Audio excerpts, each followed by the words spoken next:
Iran যুদ্ধ president ট্রাম্পের জন্য বহুমুখী সংকট ডেকে এনেছে। ঘরে বাইরে বাড়ছে ট্রাম্পের বিপদ। প্রথম বিপদ নিজ দেশে জ্বালানির দাম বৃদ্ধি। দ্বিতীয় বিপদ অযৌক্তিক যুদ্ধের কারণে জনসমর্থন তলানিতে। আর তৃতীয় বিপদ নভেম্বরের মধ্যবর্তী নির্বাচন।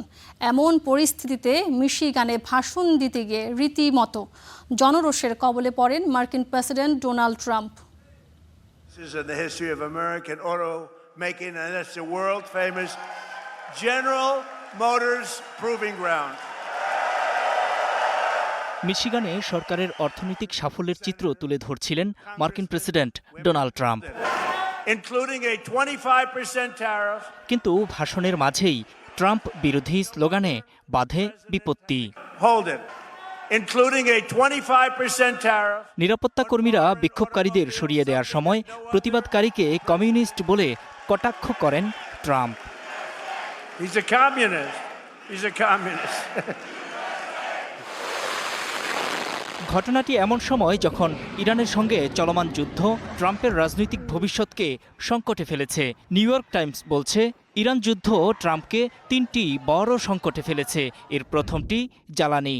আমেরিকান অটোমোবাইল অ্যাসোসিয়েশন বলছে, যুক্তরাষ্ট্রে প্রতি গ্যালন জ্বালানির গড় দাম বেড়েছে $4.10, যা 2022 সালের পর সর্বোচ্চ। ফেব্রুয়ারিতে যুদ্ধ শুরুর পর জ্বালানির দাম বাড়ে প্রায় 37%।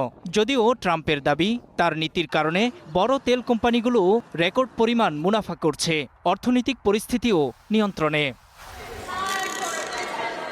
তবে জনমত জরিপ বলছে ভিন্ন কথা। কুইনিপিয়ান বিশ্ববিদ্যালয়ের জরিপে 60% ভোটার ইরানের বিরুদ্ধে ট্রাম্পের যুদ্ধকে সমর্থন করেননি। সিএনএনের জরিপে 74% নাগরিক এই যুদ্ধকে অযৌক্তিক বলেছেন।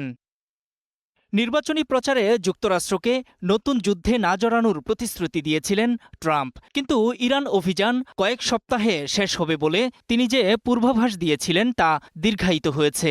এখন পর্যন্ত নিহত 18 মার্কিন সেনা। আগামী নভেম্বরে যুক্তরাষ্ট্রের মধ্যবর্তী নির্বাচন, সময় 3 মাসেরও কম। সমর্থন হারানোর ঝুঁকি বিবেচনায় ক্ষমতাসীন রিপাবলিকানদের মাঝেও এখন দ্রুত যুদ্ধ শেষ করার দাবি জোরালো হচ্ছে। কংগ্রেসের অনুমোদন ছাড়া যুদ্ধ শুরু এবং অতিরিক্ত সামরিক ব্যয় নিয়ে ট্রাম্প প্রশাসন বহুমুখী চাপের মুখে। সেই সুযোগ কাজে লাগিয়ে ডেমোক্রেটরাও যুদ্ধকে নির্বাচনের অন্যতম ইস্যুতে পরিণত করেছে।